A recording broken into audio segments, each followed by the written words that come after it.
We move now to Westminster, to Palace Yard, to be precise. Here in the moonlight we find Private Willis, whiling away the long hours of his sentry duty with philosophical ruminations.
Chase monotony, he exercises of his brains, that is, assuming that he's got any. Though never nurtured in the lap of luxury, yet I admonish you, I am an intellectual chap, and think of things that would astonish you. I often think it's comical, that nature always does contrive, that every boy and every gal that's born into the world alive is either a little liberal or else a little conservative. Fa-la-la, fa-la-la, is either a little liberal or else a little conservative.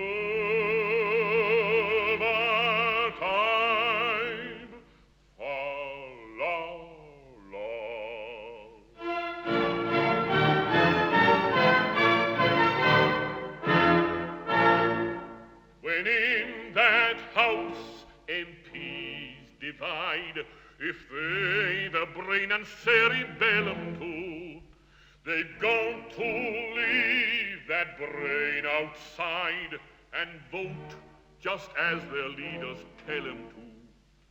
But then the prospect of a lot of dull MPs in close proximity, all thinking for themselves, is what no man can face with equanimity.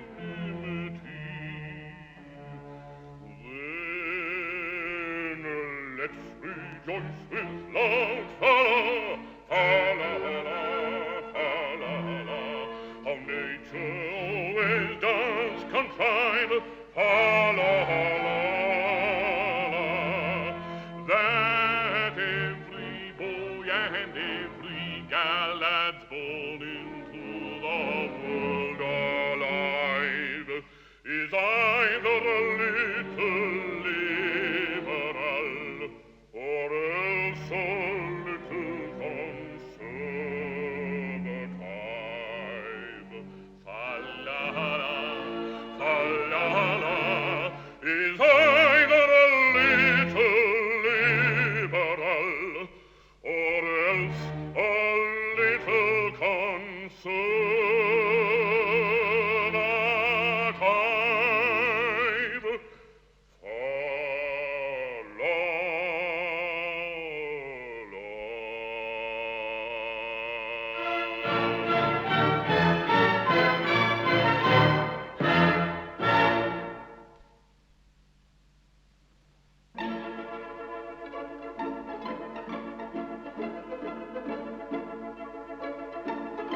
a kettle of fish. Servants a matter of ornament, carries every million shoes and boots, measures all the sets, carrying every million wish, carrying every million wish. Here's a pretty kettle of fish. You seem annoyed. Annoyed? I should think so. Why, this ridiculous protégé of yours is playing the deuce with everything. Tonight is the second reading of his bill to throw the peerage open to competitive examination. And he'll carry it, too. Carry it? Of course he will. He's a parliamentary Pickford. He carries everything. Yes, if you please. That's our fault. Oh, the deuce it is. Yes, we influence the members and compel them to vote just as he wishes them to. It's our system. It shortens the debates. Well, but think what it all means. I don't so much mind for myself.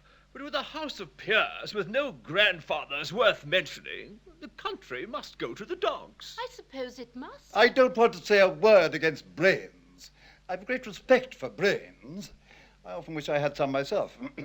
But with a House of Peers composed exclusively of people of intellect, what's to become of the House of Commons? I never thought of that. This comes of women interfering in politics.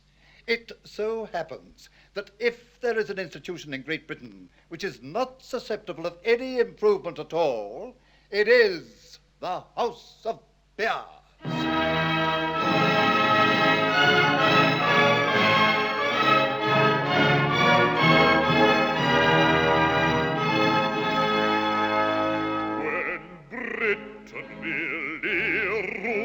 Waves in good Queen Bess's time. The House of Peers made no pretense to intellectual eminence or scholarship sublime. Yet Britain won her proudest days in good Queen Bess's glorious days. Yet Britain won her proudest days in good Queen Bess's glorious days.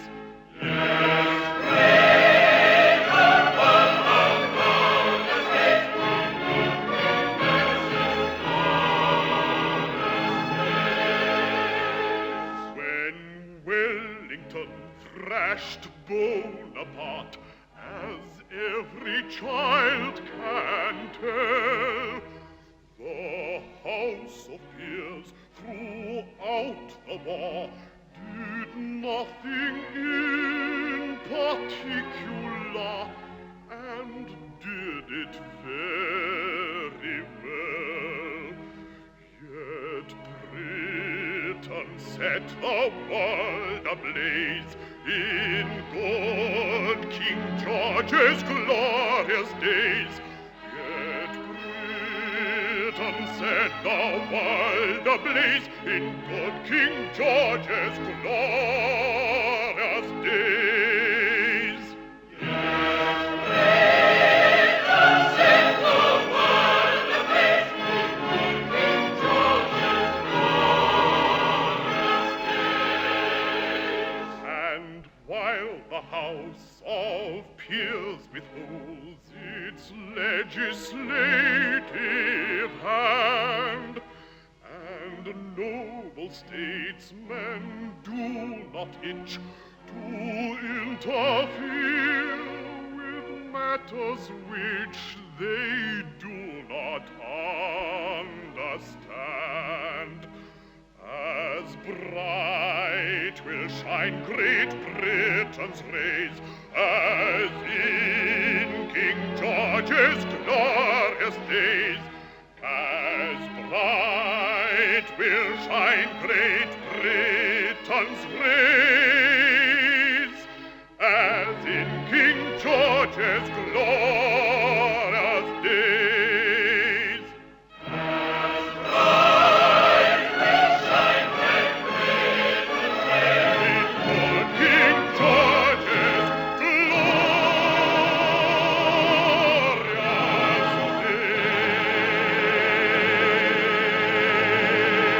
days. Charming persons, are they not? Distinctly. For self-contained dignity combined with airy condescension, give me a British representative peer. Then pray stop this protégé of yours before it's too late. Think of the mischief you're doing. But we can't stop him now. Aren't they lovely? Oh, why did you go and defy us, you great geese?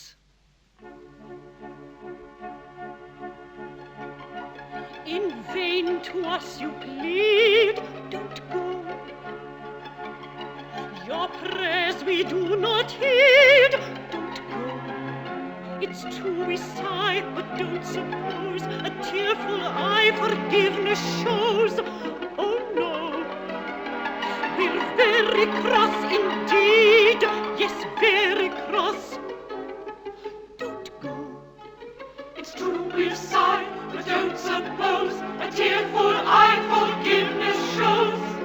Oh no, we're very cross indeed, yes, very cross. Don't go.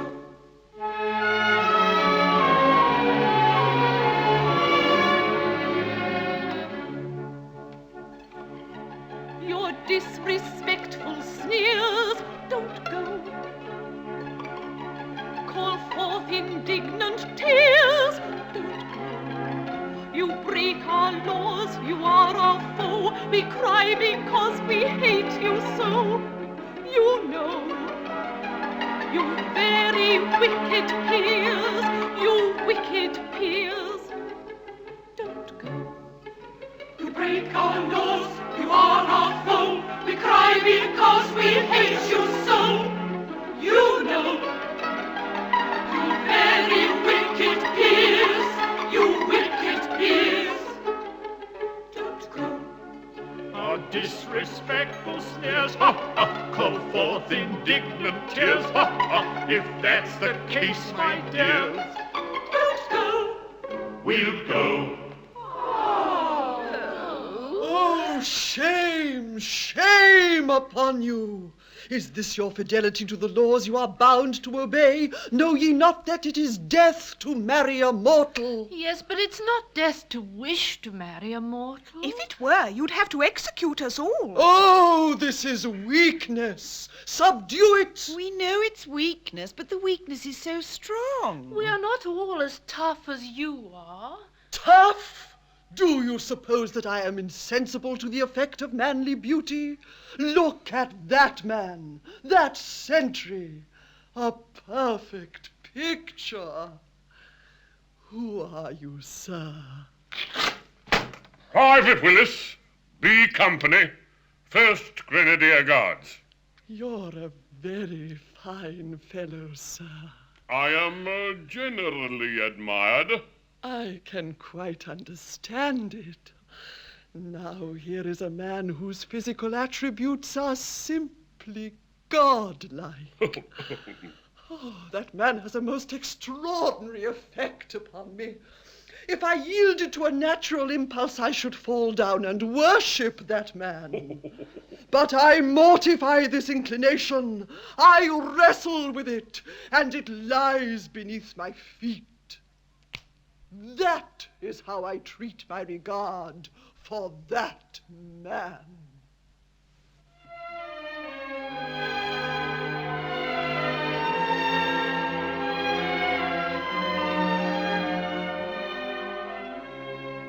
Oh, foolish fay, think you because his bravery my bosom thoughts, I'd disobey our fairy laws, because I fly in realms above, in tendency to fall in love, resemble I the amorous dove, resemble I the amorous dove.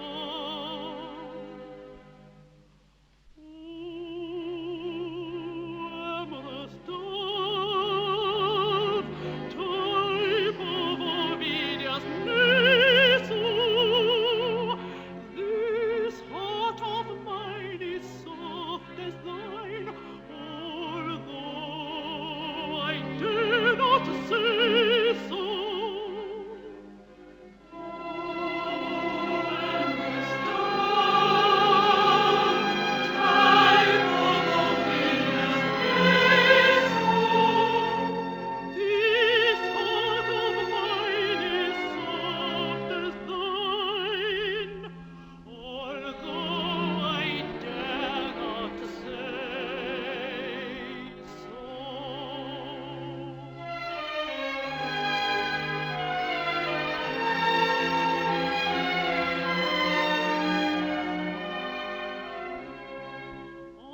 fire that glows with heat intense, I turn the hose of common sense, and out it goes at small expense.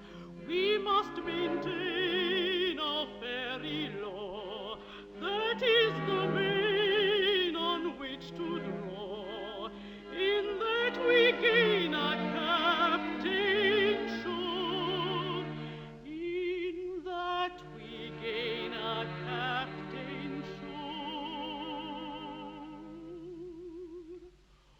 Oh, Captain Sure, time of true love kept under, could thy brigade with cold cascade quench my great love, I wonder. Oh, Captain Sure,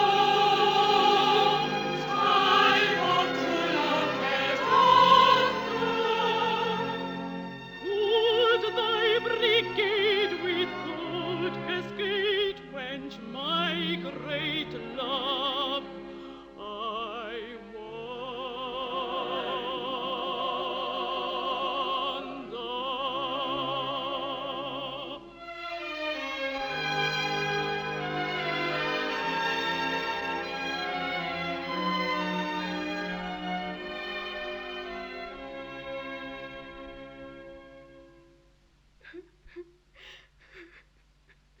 I can't think why I'm not in better spirits. I'm engaged to two noblemen at once. That ought to be enough to make any girl happy. But I'm miserable. Don't suppose it's because I care for Strephon, for I hate him. No girl could care for a man who goes about with a mother considerably younger than himself. Phyllis, my darling. Phyllis, my own. Don't! How dare you? Oh, but perhaps you're the two noblemen I'm engaged to. I am one of them. I am the other. Oh, then, my darling, my own. Well, have you settled which it's to be? Not altogether. It's a difficult position. It would be hardly delicate to toss up. On the whole, we would rather leave it to you. How can it possibly concern me? You are both earls, and you are both rich, and you are both plain. So we are. At least I am. So am I. No. I am indeed very plain. Well, perhaps you are. There's really nothing to choose between you. If one of you would forgo his title and distribute his estates among his Irish tenantry, why, then I should see a reason for accepting the other. Tolloller, are you prepared to make the sacrifice? No. Not even to oblige a lady? No, not even to oblige a lady. Then the only question is, which of us shall give way to the other? Perhaps, on the whole, she would be happier with me. I don't know. I may be wrong. No, I don't know that you are. I really believe she would. But the awkward part of the thing is that if you rob me of the girl of my heart, we must fight, and one of us must die. It's a family tradition that I have sworn to respect. It's a painful position, for I have a very strong regard for you. George. My dear Thomas. You are very dear to me, George. We were boys together. At least I was. If I were to survive you, my existence would be hopelessly embittered. Then, my dear Thomas, you must not do it. I say it again and again. If it will have this effect upon you, you must not do it. No. If one of us is to destroy the other, let it be me. No. Ah, yes. By our boyish friendship, I implore you. Well, be it so. But no, I cannot consent to an act which would crush you with unavailing remorse. But it would not do so. I should be very sad at first. Oh, who would not be? But it would wear off. I like you very much, but not perhaps as much as you like me. George, you're a noble fellow, but that telltale tear betrays you. No, George, you are very fond of me, and I cannot consent to give you a week's uneasiness on my account. But, dear Thomas, it would not last a week. Remember, you lead the House of Lords. On your demise, I shall take your place. Oh, Thomas, it would not last a day. Now, I do hope you're not going to fight about me, because it's really not worthwhile. Well, I don't believe it is. Nor I. The sacred ties of friendship are paramount. Though perhaps I may incur your blame, the things are few I would not do in friendship's name. And I may say I think the same. Not even love should rank above true friendship's name. Then pray me mine the blame. Forget your grace and go your ways in friendship's name. In friendship's name. Oh, many a man in friendship's name has yielded fortune, rank, and fame, but no one yet in the world so wide has yielded up a promised bride.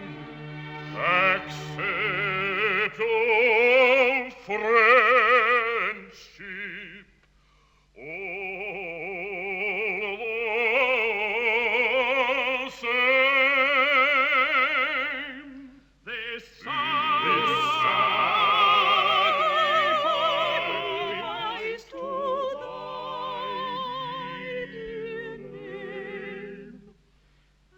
Accept this sacrifice to thy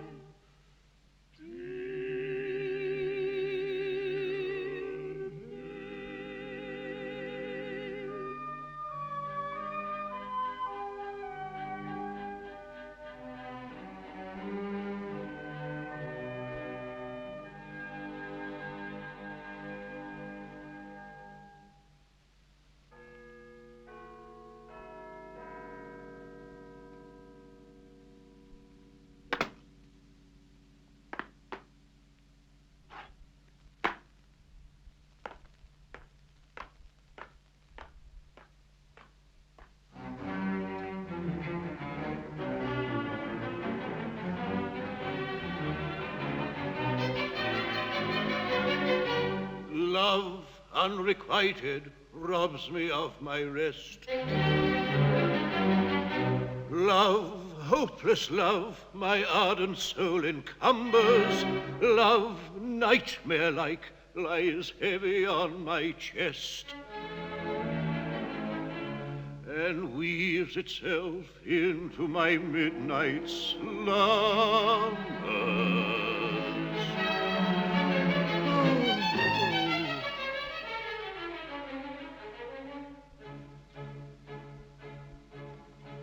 When you're lying awake with a dismal headache and repose is tabooed by anxiety, I conceive you may use any language you choose to indulge in without impropriety. For your brain is on fire, the bedclothes conspire of usual slumber to plunder you. First your counterpane goes and uncovers your toes and your sheets is demurely from under you. Then the blanketing tickles you feel like mixed pickles, so terribly sharp is the pricking. And you're hot and you're cross and you tumble and toss till that nothing tricks you in the ticking. Then the bedclothes all creep to the ground in a heap and you pick 'em all up in a tangle. Next your pillow resigns and politely declines to remain at its usual angle. Will you get some repose in the form of a doze, what had eyeballs and head ever aching? But your slumbering changes such horrible dreams that you'd very much better be waking. For you dream you are crossing the channel and tossing about in a steamer from Harwich, which is something between a large bathing machine and a very small second-class carriage. And you're giving a treat, penny ice and cold meat, to a party of friends and relations. They're a ravenous horde and they all came on board at Sloane Square and South Kensington stations. And bound on that journey you find your attorney, who started that morning from Devon. He's a bit undersized and you don't feel surprised when he tells you he's only 11. Well, you're driving like mad with this singular lad. By the by, the ship's now a four-wheeler. And you're playing round games and he calls you bad names when you tell him the ties pay the dealer. Well, this you can't stand. You throw up your hand and you find you're as cold as an icicle. In your shirt and your socks, the black silk we go clocks crossing Salisbury Plain on a bicycle. And he and the crew are on bicycles too, which they somehow or other invested in. And he's telling the tars or the particulars of a company he's interested in. It's a scheme of devices to get at low prices all goods and cotton monkeys to cables, which tickled the sailors by cheating retailers as though they were all vegetables. You get a good spade and to plant a small trace, and first take off his boots with a boot tree, and his legs will take root and his fingers will shoot, and they'll blossom and bud like a fruit tree. From the green goes you get grapes and green pea, cauliflower, pineapple and cranberries, while the pastry could plant cherry brandy will ground apple puffs and three corners and bamberries. The shares are a penny and ever so many are taken by Rothschild and Baring, and just as a few are allotted to you, you awake with a shudder despairing. You're a regular wreck with a crick in your neck, and no wonder you snore, for your head's on the floor and your needles and pins for your associates, singeing the flesh of your creek for your left leg, sleeping your cramming the toes and the flying in it, so fluffing your lung and a feverish tongue and a touch of detention in a general sense. You haven't been sleeping in clover. But the darkness is past, and it's daylight at last, and the night has been long. Ditto, ditto, my song. And thank goodness they're both of them over.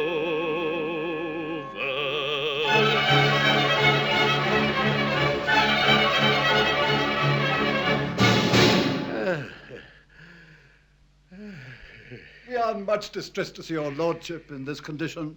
My lords, it is seldom that a Lord Chancellor has reason to envy the position of another, but I am free to confess that I would rather be 2 earls engaged to Phyllis than any other half-dozen noblemen upon the face of the globe. Yes, it's an enviable position when you're the only one.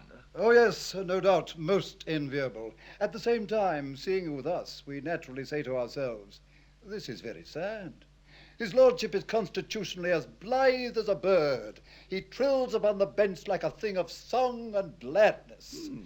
His series of judgments in F-sharp minor, given andante in 6/8 time, are among the most remarkable effects ever produced in a court of chancery.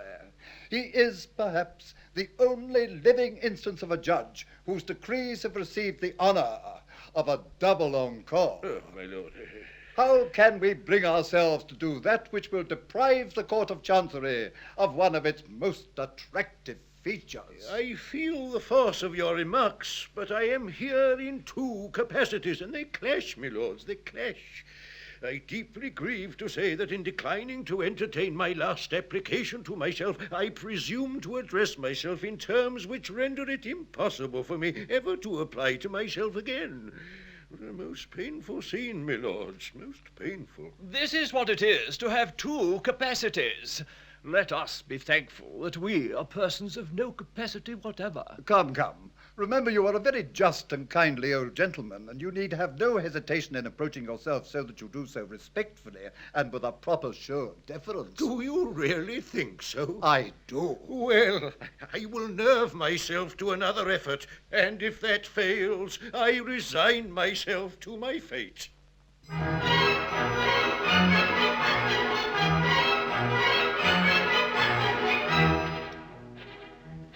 If you go in, you're sure to win. Yours will be the charming maid. Be your law, the ancient saw.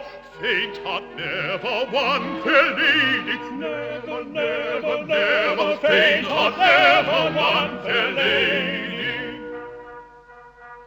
Every journey has an end. When at the worst affairs will mend. Start at dawn when day is nigh. Hustle your horse and don't say die.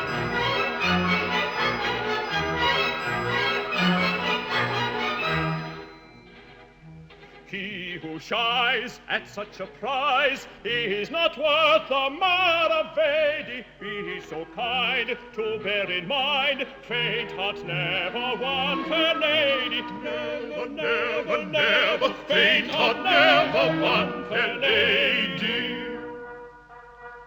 While the sun shines, make your hay. Where a will is, there's a way. Bear the lion in his lair. None but the brave deserve the fair.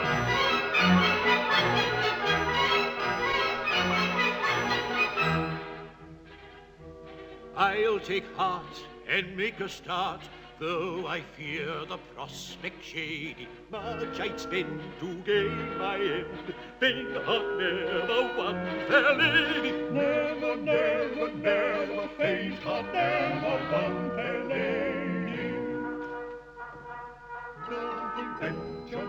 nothing win. Blood is thick, but water's thin. In for a penny, in for a pound, it's love that makes the world go round. Nothing bends or nothing wins. Blood is thick, but water's thin. In for a penny, in for a pound, it's love that makes the world go round.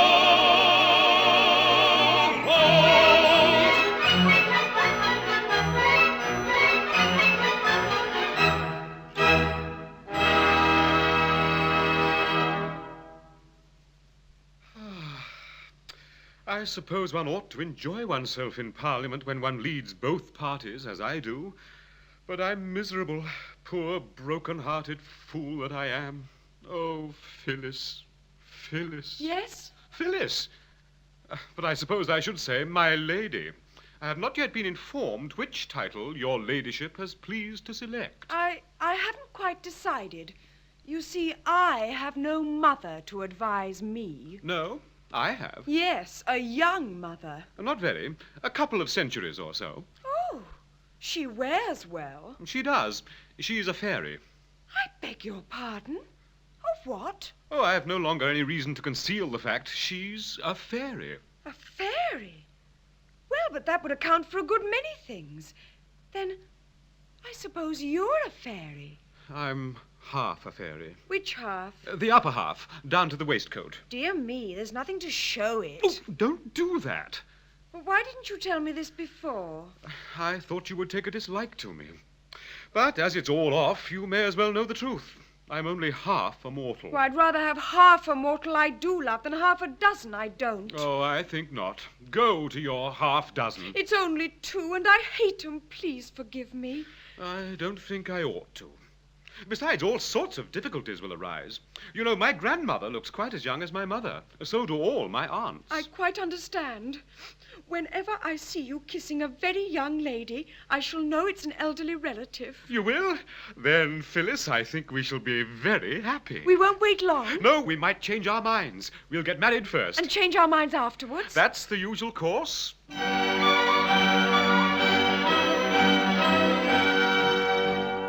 If we're weak enough to tarry ere we marry, you and I, of the feeling I inspire, you may tire by and by. For peers with flowing coffers press their offers, that is why I am sure we should not tarry ere we marry, you and I. If we're weak enough to tarry ere we marry, you and I, with the more attractive maiden to a laden you may fly. If by chance we should be parted, broken-hearted I should die. So I think we will not tarry ere we marry, you and I. If we're weak enough to tarry ere we marry, you and I, with the more attractive maiden to you a may tire laden by you and may by. fly. Of the feeling I inspire, you may tire by and by. If we're weak enough to tarry ere we marry, you and I, With the feeling I inspire, you may tire by and by. So I think we will not tarry ere we marry, you and I, you and I, you and I.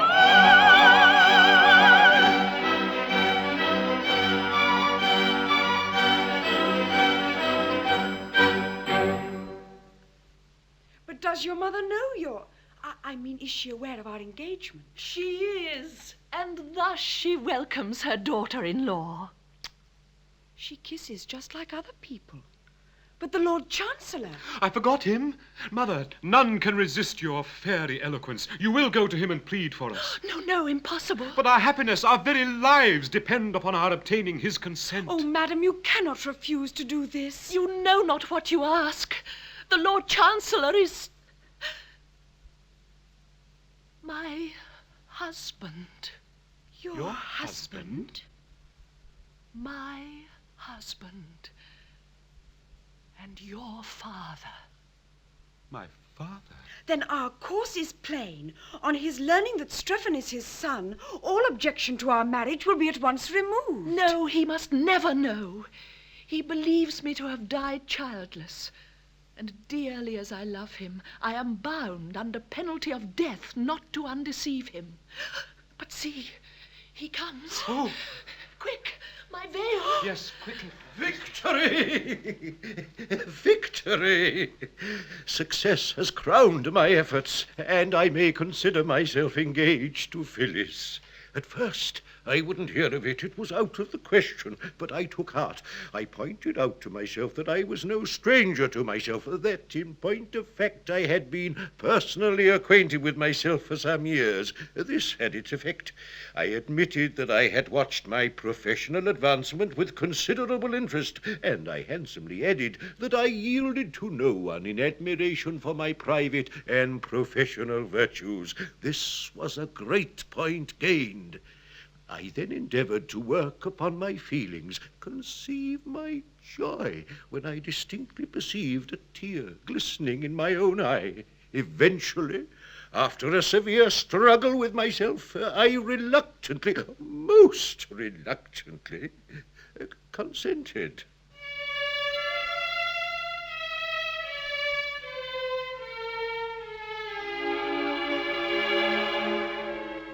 My lord, a suppliant at your feet I kneel.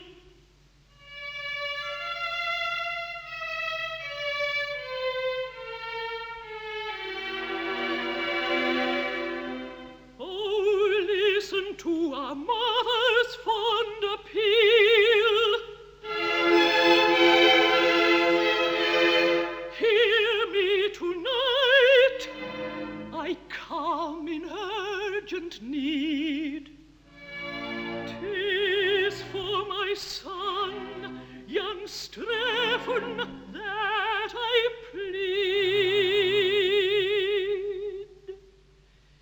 He loves, if in the bygone years thine eyes have ever shed tears, bitter unavailing tears for one untimely dead.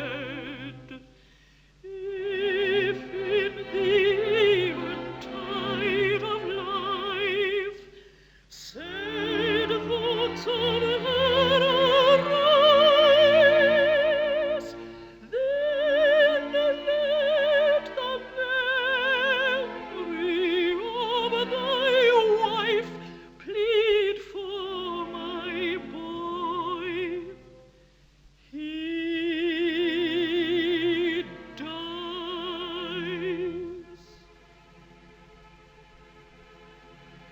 He dies, if fondly laid aside in some old cabinet.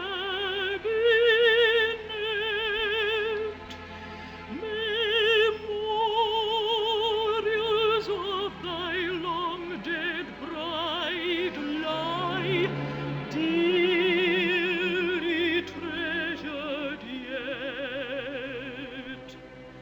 Then let her hallowed bridal dress, her little dainty gloves, her withered flowers, her faded tress, plead for my boy.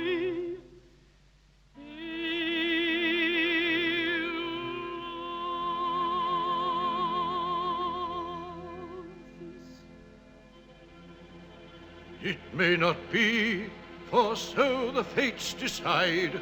Learn thou that Phyllis is my promised bride. Thy bride! No, no. It shall be so. Those who would separate us woe betide.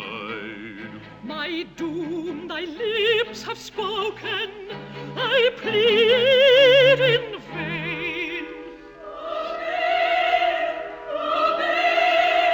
A vow already broken, I break again.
livest. I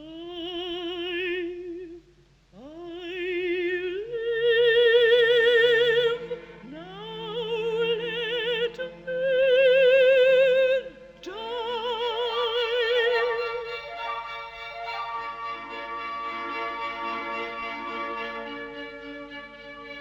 Once again thy vows are broken, thou thyself thy doom hast spoken.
Hold!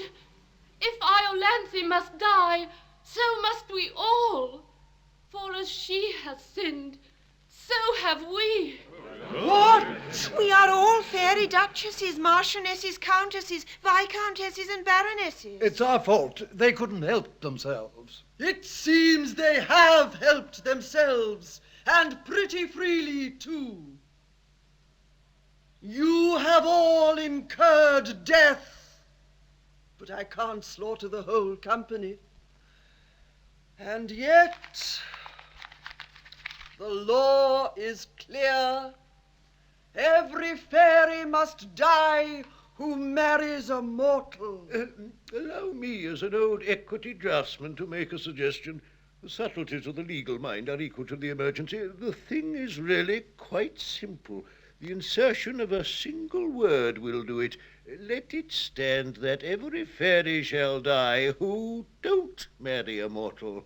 And there you are, out of your difficulty at once. We like your humor.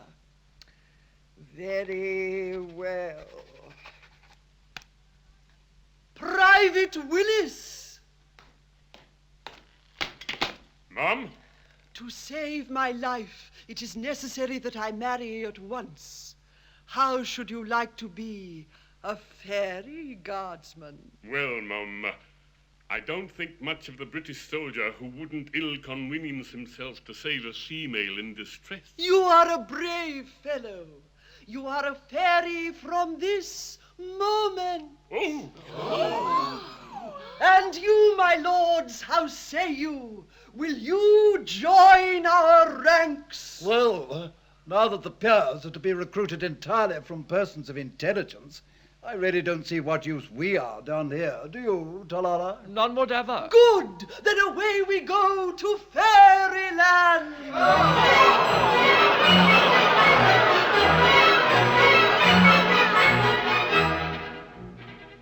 Soon as we may, off and away, we'll commence our journey airy. Happy are we, as you can see, everyone is now a fairy.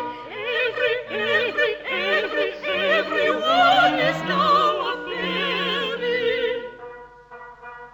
There's a general rule we know, 2 strings go to every bow. Make up your minds that grief will bring, if you've 2 bows to every string. There's a general rule we know, 2 strings go to every bow. Make up your minds that grief will bring, if you've 2 bows to every string.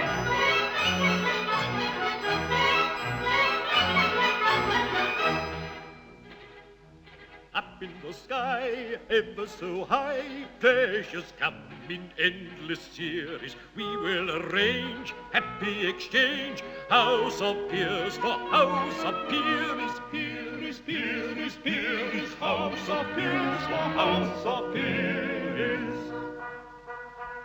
Up in the air, sky high, free from wants in Chancellor, he will be sure the happier for he's such a susceptible Chancellor. Up in the air, sky high, free from wants in Chancellor, he will be sure the happier for he's such a susceptible Chancellor.